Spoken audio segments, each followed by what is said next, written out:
क्या आप भी वन पीस के जर्नी को एंजॉय करना चाहते हो? क्या आप भी लूफी के गियर 5 के मज़े लेना चाहते हो, लेकिन अभी तक आपने वन पीस स्टार्ट नहीं किया है?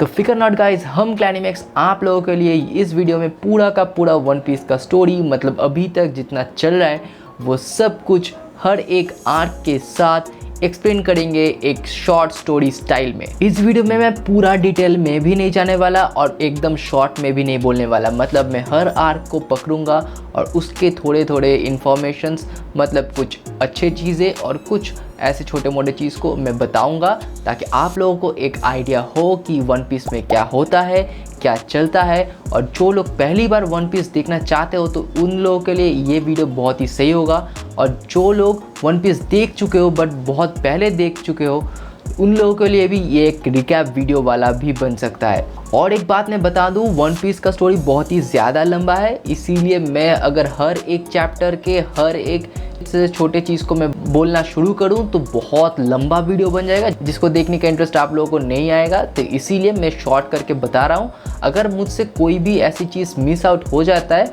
और अगर आप पहले वन पीस देख चुके हो तो वो आप कमेंट में बता सकते हो, और जो लोग नए देख रहे हो वन पीस को तो वो लोग आराम से एंजॉय कर सकते हो, क्योंकि आपको कोई भी परेशानी नहीं होने वाला। तो ज़्यादा बात ना करते करते इस वीडियो को स्टार्ट और इस वीडियो को पूरा देखिएगा, क्योंकि वन पीस इज़ रियल।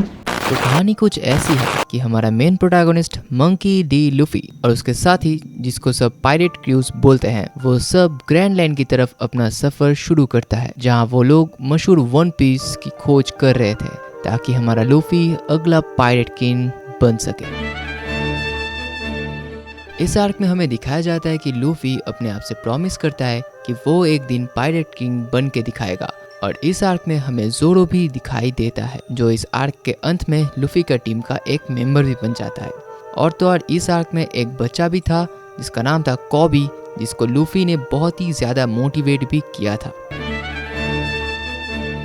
ये आर्क शुरू होता है लूफी और ज़ोरो से, जो बहुत ही ज़्यादा परेशान थे क्योंकि उनको एक नेविगेटर की बहुत ही ज़्यादा ज़रूरत थी, बट वो नहीं मिल पाने के कारण से वो दोनों ही भटकते हुए नामी और बगी द क्लाउन से मिलते हैं।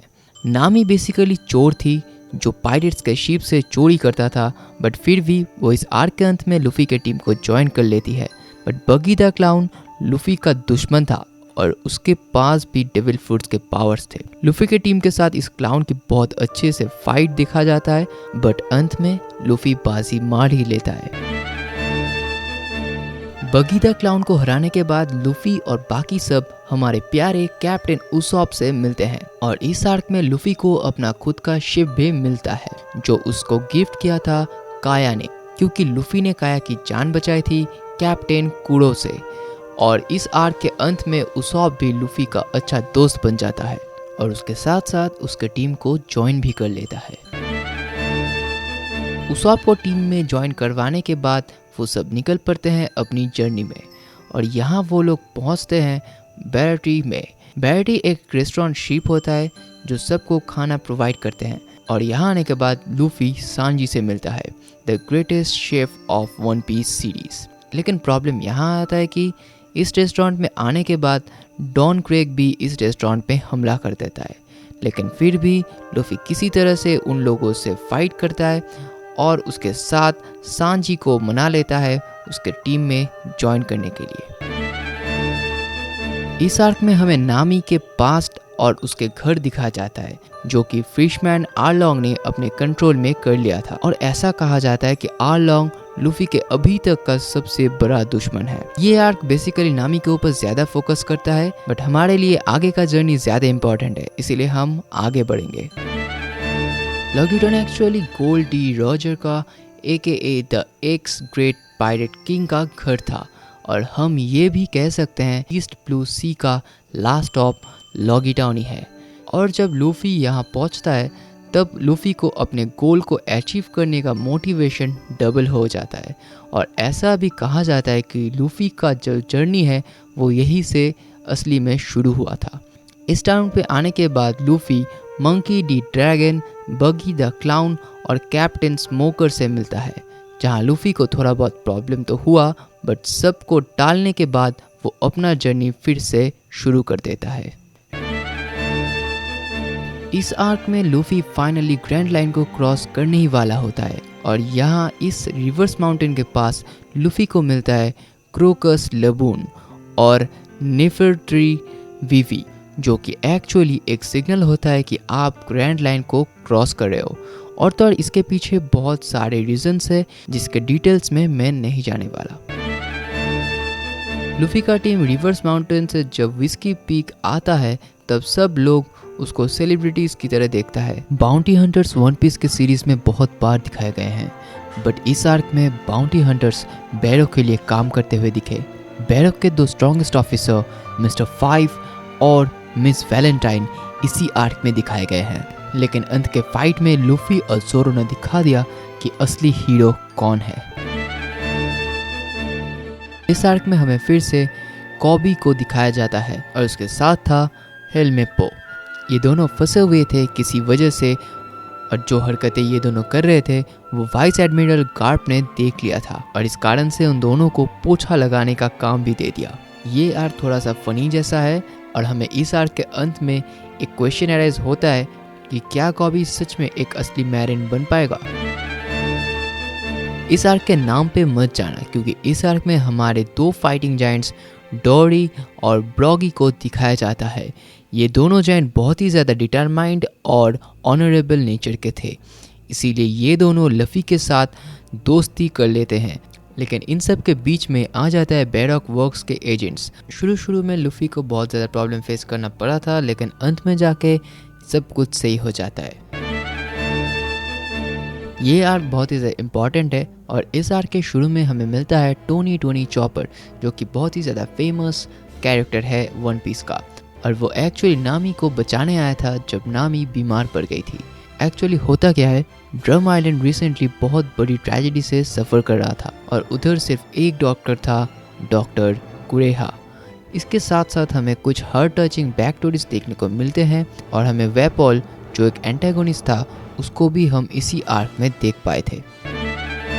इस आर्क में दिखाया जाता है कि प्रिंसेस वीवी नेफेटरी जो स्ट्रॉ हैट्स का फ्रेंड है वो सब कुछ दाव पे लगा देती है अपने कंट्री को वर्ल्ड लॉर्ड क्रोकोडाइल से बचाने के लिए। वर्ल्ड लॉर्ड पहला ऐसा कोई था जिसने लूफी को फाइट में हराया था और इसी के साथ वो one of the top villains के लिस्ट में भी आ जाता है। और वर्ल्ड लॉर्ड की वजह से ही लूफी ने अपने आप को पुश किया और अपने आप को और भी ज़्यादा स्ट्रॉन्ग बनाने लगा। और एंडिंग तो हम गेस कर ही सकते हैं कि लूफी ने उसको हराया और वो इतना फेमस बन गया कि वर्ल्ड गवर्नमेंट भी लूफी को अब से नोटिस करने लगा और उसके टीम को भी।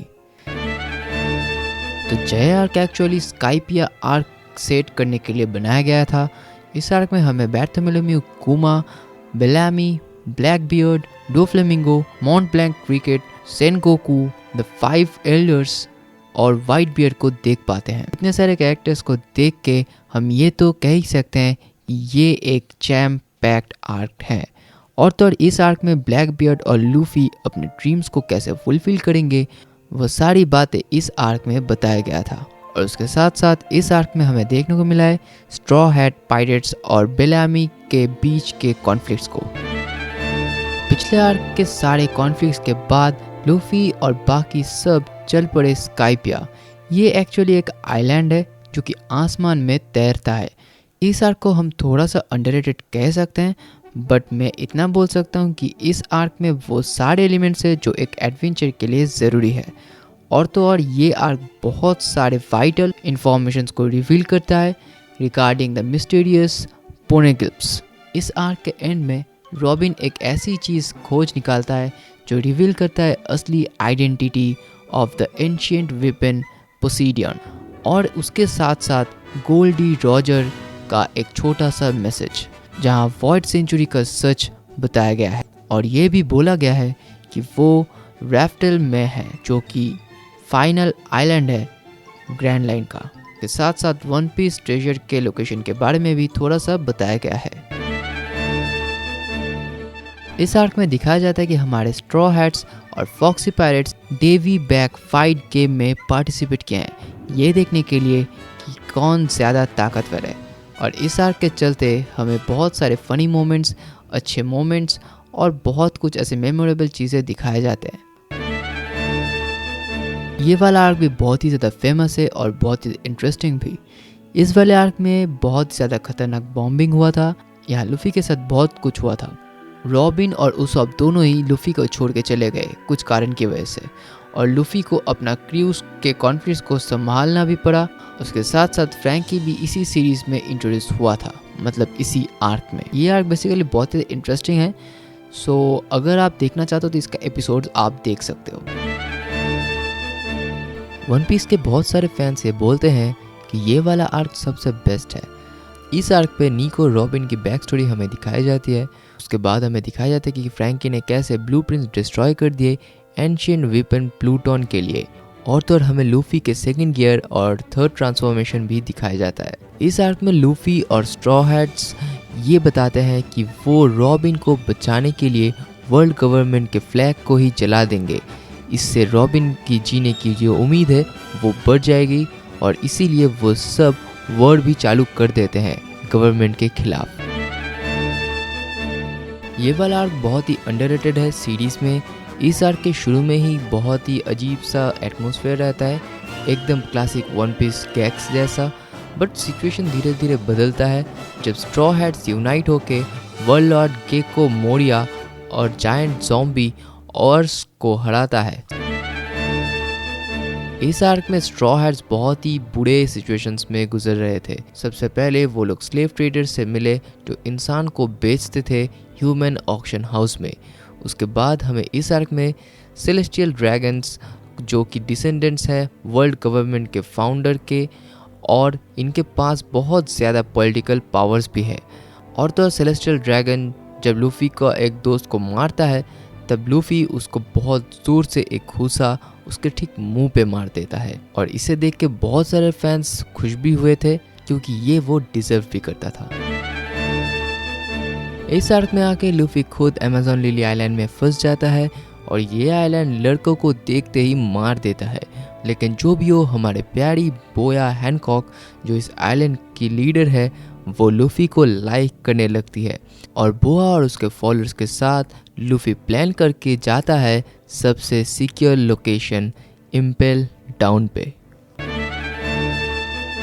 इस आर्क में आके लूफी प्लान करता है कि वो एस को बाहर निकालेगा, इसलिए स्ट्रॉ हैट्स वालों ने अपना सब कुछ लेके अलग अलग लोकेशंस में पहुंच जाते हैं। लूफी को यहाँ पता था कि स्ट्रॉ हैट्स के बिना वो खुद अकेले एस को चुरा नहीं सकता। इस आर्क में लूफी का हर एक एटम फेल हो जाता है वर्डन मेगालन के खिलाफ, लेकिन बीच में ही एम्पोरियो इवानकॉफ और मिस्टर टू बोन क्ले आ जाता है और एस को बचाने की कोशिश भी करता है। इस पूरे आर्क में लूफी अपने मकसद पे कायम रहता है, और इवानकॉफ फॉर्मर वार्लॉर्ड जिम्बे, बगी द क्लाउन और क्रोकोडाइल को अपने साइड कर लेता है। लेकिन इस आर्क के अंत में लूफी कुछ भी करके यहाँ से बाहर निकल ही जाता है। इस आर्क में हमें बहुत सारे बड़े बड़े नाम सुनने को मिलते हैं और बहुत भयंकर वॉर भी देखने को मिलता है, और इस आर्क के बाद लूफी को अपने बारे में और भी ज़्यादा अच्छे से पता भी चल जाता है। इस आर्क के एंड में बहुत सारे फैंस को एस और यंग को व्हाइट बियर्ड के मौत ने काफ़ी रुलाया था।